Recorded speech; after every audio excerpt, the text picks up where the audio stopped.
I recently read How Minds Change by David McRaney. If you want to change someone's mind, you can't do it with facts.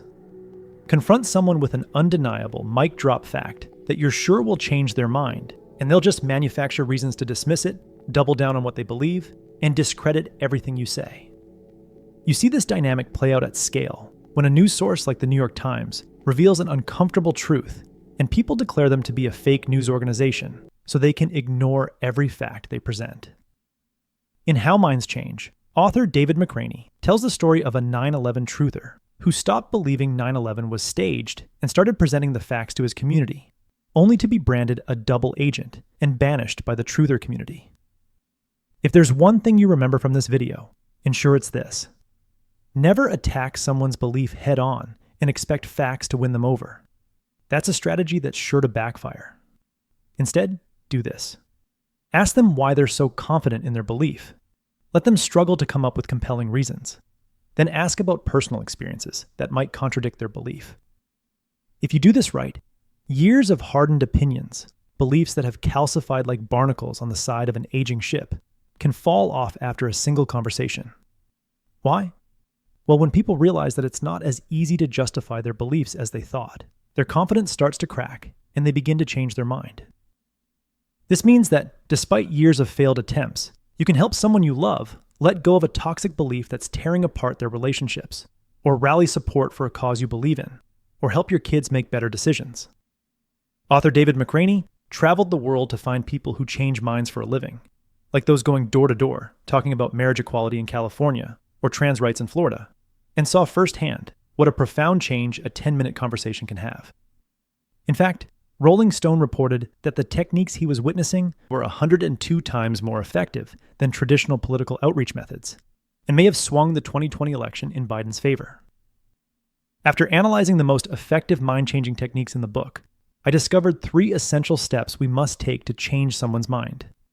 I like to think of these as 3 checkpoints you need to get through in order to unlock change. Build rapport, discuss their confidence score, and evoke a personal story. Mind-changing step number 1, build rapport.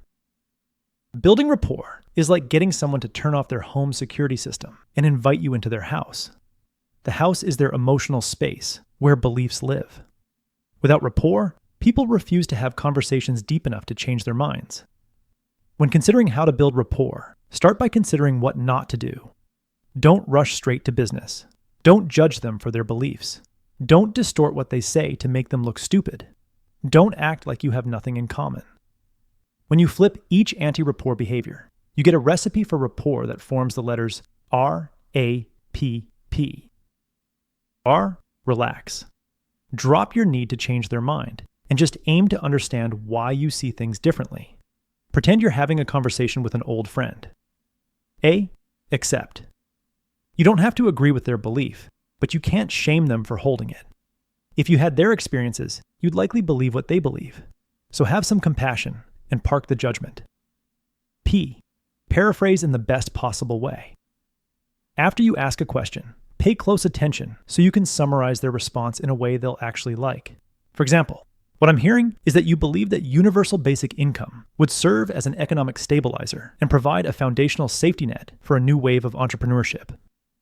Think of this as a goodwill paraphrase. It proves you listened and makes them look good, both of which make them want to keep talking. P, point out common ground. We are tribal creatures who remain guarded around people unlike us. So be quick to point out what you both want, fear, or care about. Shared values build trust, and trust opens the door to change. Mind-changing step number 2, discuss their confidence score. Ask someone how well they can explain how a zipper works, and they'll sound confident because they use one every day. But the moment they try to describe it in detail, they stumble, and their confidence collapses. Psychologists call this the illusion of explanatory depth. We assume we understand something far better than we actually do. This cognitive quirk applies not only to everyday objects, but to deeply held beliefs. If someone is absolutely certain that immigration hurts the economy, or that vaccines are dangerous, ask them to explain how they became so sure. They'll struggle to provide a succinct answer. As they struggle, their overconfidence and certainty start to crack. Professional mind changers create these cracks by asking 3 sequential questions. 1. Can you rate your confidence in that belief on a scale from 0 to 100? 2. How did you arrive at that number? 3. Why is it not higher? Here's why those 3 questions work so well. When someone confidently says, "My confidence score is 90, they immediately realize they need rock-solid reasoning to back it up. When you ask them to explain that number, they struggle to provide 90% level reasoning, and a sliver of self-doubt sets in. Pull on that self-doubt by asking, what accounts for those missing 10 points? Or, why isn't it 100? This forces them to describe their uncertainty in detail, and they often realize it's more significant than they thought.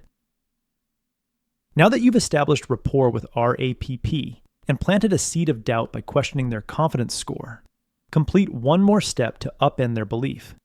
Evoke a personal story. Nearly everyone has experiences that contradict their beliefs, that they've simply dismissed.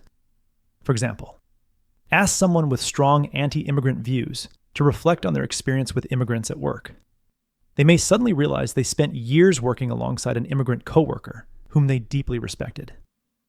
Ask an old man who opposes gay marriage if he knows any gay people in his neighborhood, and he may tell you about his interactions with 2 gay neighbors over the years, realizing they are good people who deserve the same rights he and his late wife enjoyed. In many cases, personal experiences are the only thing that can overturn years of cherry-picked information and reinforcement, because it's hard to ignore lived reality.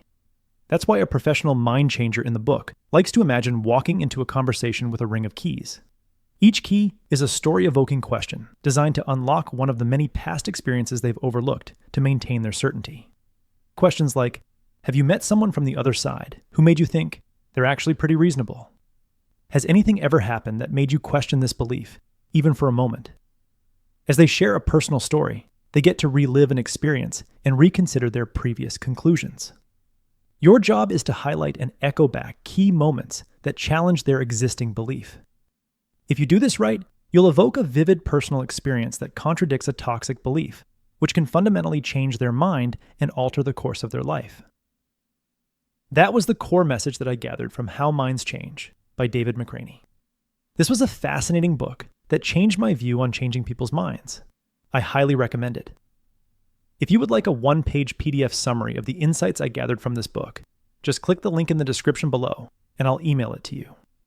If you already received the free productivity game newsletter, this PDF is in your inbox.